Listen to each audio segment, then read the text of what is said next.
HTV Kannada news. ನಾನು ಹರ್ಷಿತಾ ಹಾಸನ್.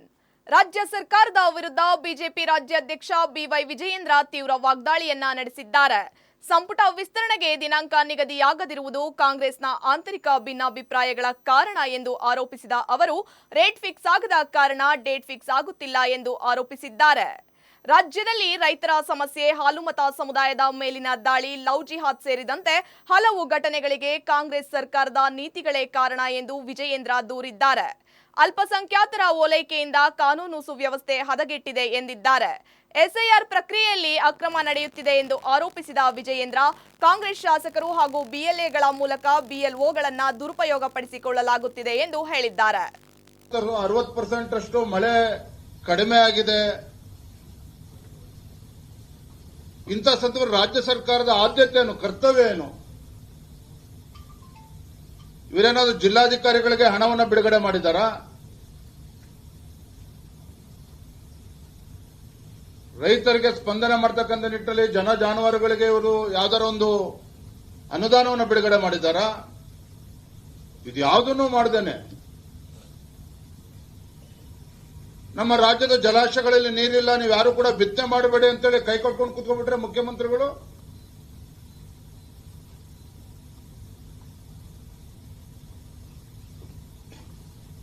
ಇವತ್ತು KRS ಇರ್ಬೋದು, ಆಲ್ಮಟ್ಟಿ ಇರ್ಬೋದು, ನಾರಾಯಣಪುರ ಜಲಾಶಯದಿಂದ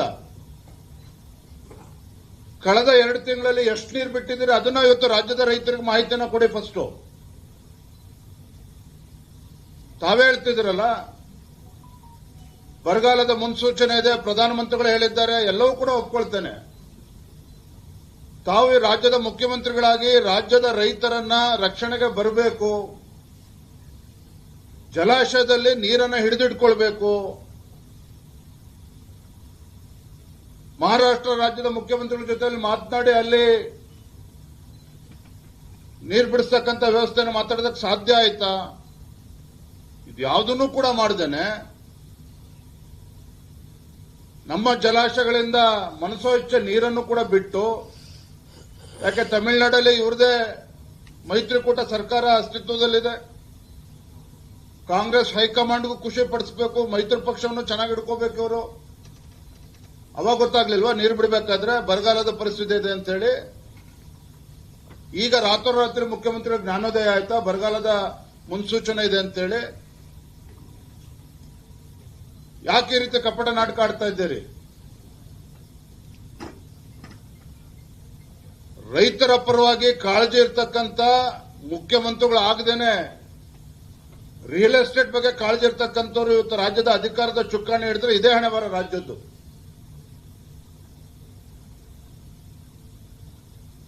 ಮಾನ್ಯ ಮುಖ್ಯಮಂತ್ರಿಗಳಿಗೆ ನಾನು ಆಗ್ರಹ ಪಡಿಸ್ತೇನೆ,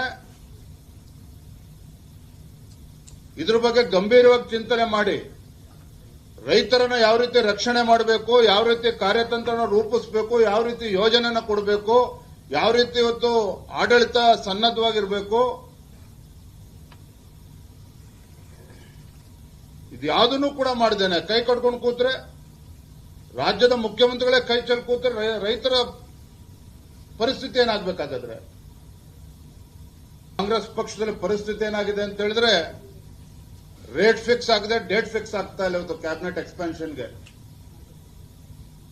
ರೇಟ್ ಫಿಕ್ಸ್ ಆಗದೇನೆ ಡೇಟ್ ಫಿಕ್ಸ್ ಆಗದ ಪರಿಣಾಮವಾಗಿ ಇವತ್ತು ಅಧಿವೇಶನವನ್ನು ಮುಂದೂಡ್ತಾ ಇರುವಂತದ್ದು.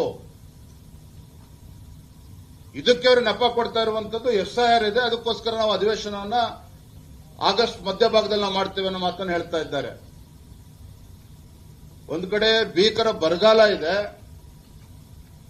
ಒಬ್ಬೊಬ್ಬ ಸಚಿವರಿಗೆ 3-3, 4-4 ಜಿಲ್ಲೆಗಳನ್ನು ಉಸ್ತುವಾರಿ ಕೊಟ್ಟಿದ್ದೀರಿ.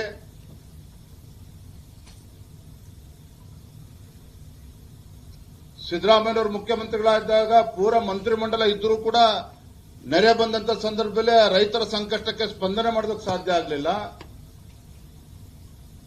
ಇಂಥ ಬರಗಾಲದ ಸಂದರ್ಭದಲ್ಲಿ ನಾವು ಕ್ಯಾಬಿನೆಟ್ ಅನ್ನು ಕೂಡ ಪರಿಪೂರ್ಣ ಮಾಡಿಕೊಳ್ಳದೇನೆ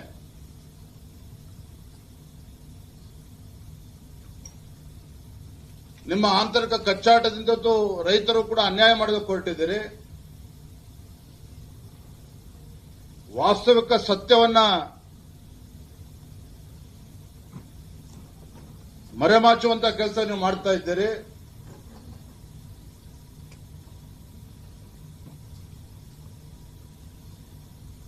ಮತ್ತೊಂದೆಡೆ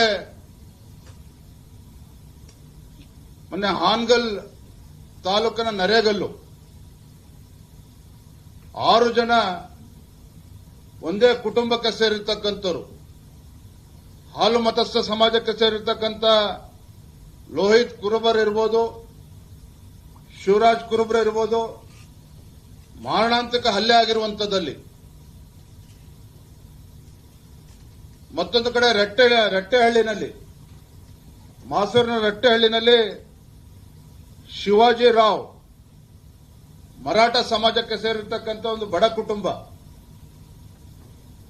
ಹಾಡುವಾಗಲೇ ಅವ್ರನ್ನ ಒದ್ದು ಪ್ರಾಣ ತೆಗೆಯುವಂತ ಕೆಲಸ ಆಯ್ತಲ್ಲ. ಹಾಗಾದ್ರೆ ಮತ್ತೊಂದು ಕಡೆ ಇದೆ ಚಿಕ್ಕಬಳ್ಳಾಪುರ